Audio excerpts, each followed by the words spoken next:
레일리는 임펠다운에서 탈옥하는데 성공한 뒤 곧바로 엘바프로 향하여 가방과 함께 레드라인에 나타났고, 가방과 레일리는 겐타이를 막아섭니다. 그리고 겐타이는 자신이 해적왕 출신이었다는 것을 밝혔고, 해적왕의 동료였던 레일리와 가반은 동요하는 모습을 보입니다. 하지만 이내 레일리와 가반은 냉정함을 되찾았고, 가반은 해적왕이라고 불리는 남자들은 진정 자유를 추구하는 해적 그 자체일세, 자네처럼 힘에 굴복한 패자는 해적왕이라고 불릴 자격조차 없다네 라고 말한 뒤 순식간에 자신의 도끼에 폐왕색 패기를 휘감은 뒤 80효수를 사용하여 순식간에 겐타이의 팔을 베어버립니다. 하지만 겐타이는 미리 견문색 패기를 사용하여 자신의 왼팔을 비워두는 데 성공하였고, 겐타이는 조금은 실망한 듯한 표정을 지으며 실망스러운데 해적왕의 왼팔 늙어서 그런 거냐, 아니면 원래 그 정도밖에 안 되는 녀석인 건가, 앞서 싸운 애송이 둘보다 형편없군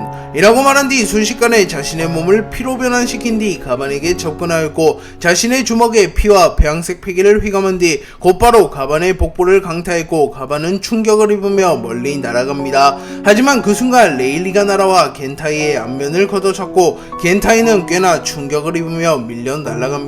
그리고 레일리는 미소를 지으며 서두르지 마시게나, 우리의 대결은 이제 시작되었으니 라고 말합니다. 그리고 누군가가 매우 빠른 속도로 이들을 향해 접근 중이었고, 가반, 레일리, 겐타이 그 누군가 중 한 명은 결국 이 대결을 끝으로 목숨을 잃게 될 만큼 이들의 전투는 치열하게 이어집니다. 후지토라는 자신의 부하로부터 대전쟁이 시작된 이후 무수히 많은 왕국과 섬이 공격받으며 수백만에 이르는 사상자가 생겼다는 것을 알게 된 뒤 회의감을 느끼게 되었고, 정말로 세계정부가 필요하긴지에 대해 진지하게 고민하기 시작합니다. 그리고 그 와중에 아카이누는 후지토라에게 쿠궁쿠궁 열매의 능력을 사용하여 운석을 소환하여 해적들을 말살하라는 명령을 내렸고, 후지토라는 이미 전쟁은 끝난 것과 다름없으며 무분별한 희생은 필요 없다고 느끼며 아카이누의 명령을 듣고 고민에 빠집니다. 그리고 그 순간 후지토라는 죽어가는 해적과 해군들을 보게 되었고, 결국 자신이 해군에 서며 걷잡을 수 없는 희생이 시작되었다고 판단하였고, 후지토라는 아카이누의 명령을 사실상 거부하며 주저앉습니다. 그리고 그 순간 로브루치가 나타났고, 로브루치는 세계정부는 보다 완벽한 승리를 필요로 한다, 사이퍼폴과 신의 기사단 등 모든 전력이 다시 한번 투입될 예정이다 라고 말했고, 루피와 이후의 대결이 진정되었기에 다시 한번 해군, 사이퍼폴, 신의 기사단 등이 투입될 준비를 마친 상태라고 말합니다. 그리고 후지토라는 로브루치의 팔에 묻은 피를 보며 사이퍼폴은 무얼 하다 나타난 겁니까? 분명 당신들은 모습을 보이지 않았는데 그 상처는 무엇입니까? 라고 물었고, 로브루치는 신의 명령을 받아 롬바르디오 왕국을 무너뜨리고 온 참이다. 그곳에서 세계정부에 대항하는 반란이 일어났거든 이라고 말했고, 후지토라는 몇 명이나 죽었습니까? 라고 되물었고, 로브루치는 귀찮은 듯한 표정을 지으며 왕국이 모조리 불타버렸으며 피난선도 박살냈으니 아마 대부분이 죽었을 것 같군. 이놈의 성격은 누구보다 잘한다. 노파심에 쓸데없는 생각 따윈 하지 말아라. 해군과 세계정부는 이제 보다 더 완벽한 정점으로 군림할 준비를 마쳤다. 반역을 일으키는 것은 곧 죽음을 의미한다 라고 경고한 뒤 돌아섭니다. 하지만 그 순간 후지토라는 중력도를 뽑아들어 로브루치를 베어버렸고, 예상치 못한 기습에 로브루치는 쓰러집니다. 그리고 후지토라는 저는 더 이상 세계정부의 만행을 방관할 수 없습니다. 그릇된 질서를 세우기 위해 세계를 피로 물들게 하는 행위는 결코 정의를 관철하는 행위가 될 수 없습니다 라고 말했고, 그 순간 아카이누가 나타나 후지토라에게 다가왔고, 아카이누는 분노한 듯한 표정을 지으며 이쇼, 결국 잘못된 선택을 했구나. 되돌리고 싶다면 밀짚모자의 목을 따서 충성을 증명해라. 나 역시 밀짚모자에게 향하고 있는 터이니 라고 말했고, 후지토라는 이를 거부하며 죄송합니다. 물론 해군으로서 말입니다.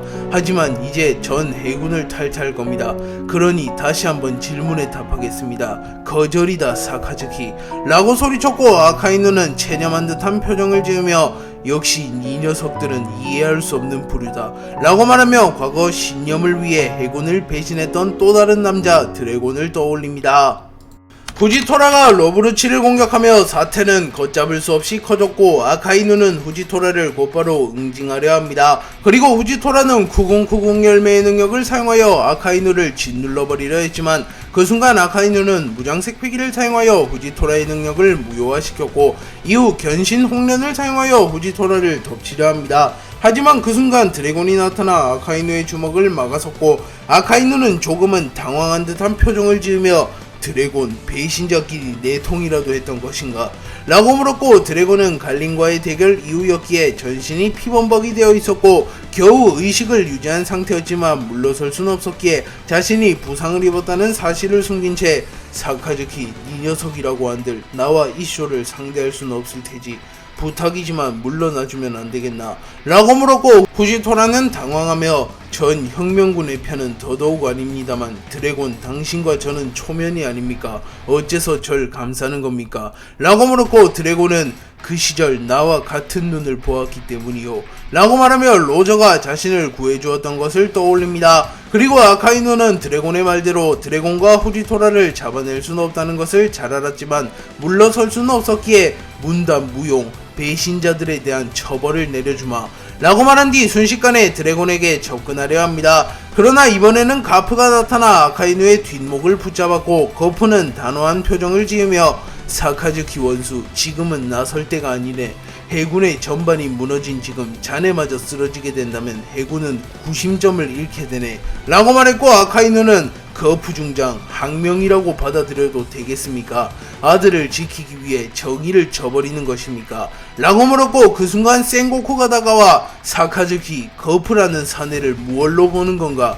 거프는 항상 가족보다도 정의를 우선시한 남자라네. 그가 가족을 돌봐야겠다고 마음먹었다면 애진작의 해군은 붕괴되고 말았을 테야 라고 소리쳤고, 거프는 충분히 오해할 만하네 사카즈키. 하지만 자네는 더 이상 해군 대장이 아니라네. 해군 원수는 해군의 얼굴 그 자체. 어떤 일이 있어도 냉정함을 잃어선 안되네. 자네가 이 전쟁에서 사망하면 곧 해군의 패망일세 라고 말했고, 드래곤은 전투태세를 해제하며 거프에게 다가가 오랜만입니다 아버지 라고 말했고, 거프는 이놈과는 대화할 마음 없다. 애비 입장 난처하게 만들지 말고 썩 꺼져라. 다음에는 내가 직접 이 녀석을 체포하러 가마 라고 소리쳤고, 드래곤은 물론 이 이상 싸우는 건 해군과 혁명군 모두에게 큰 타격이 될 겁니다 라고 말하며 돌아섰고, 후지토라는 정의 코트를 집어던지며 해군의 이름으로 정의를 지키는 건 관두겠습니다. 하지만 악이 될 생각은 없으니 안심하십시오 사카즈키 원수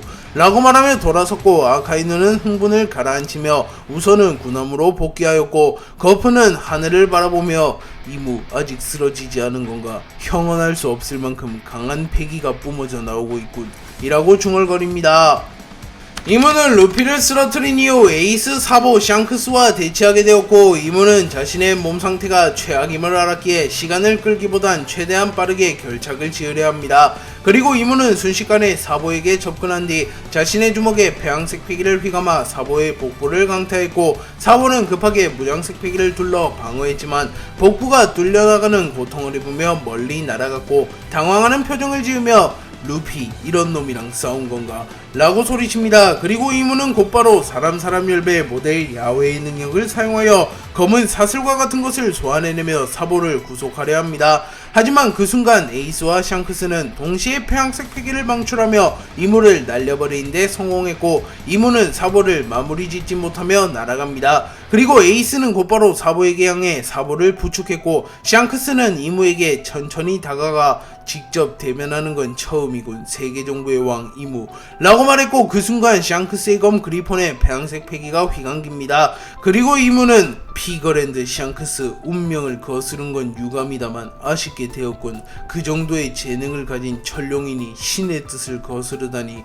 피거랜드가는 늘 최정상급 전투원을 배출해낸 훌륭한 가문 피거랜드 샴록, 피거랜드 갈링, 그리고 900년 전 나와 함께 조이보이를 꺾은 그 녀석까지 말이야 라고 말하며 샹크스를 보며 갈링, 샴록, 900년 전 피거랜드 왕국의 왕을 떠올립니다. 하지만 샹크스는 그런 것에 연연하지 않는 모습을 보이며 곧바로 자신의 검 그리폰의 배양색 패기를 휘감은 뒤 참격과 함께 번개의 형태로 방출시키는 기술인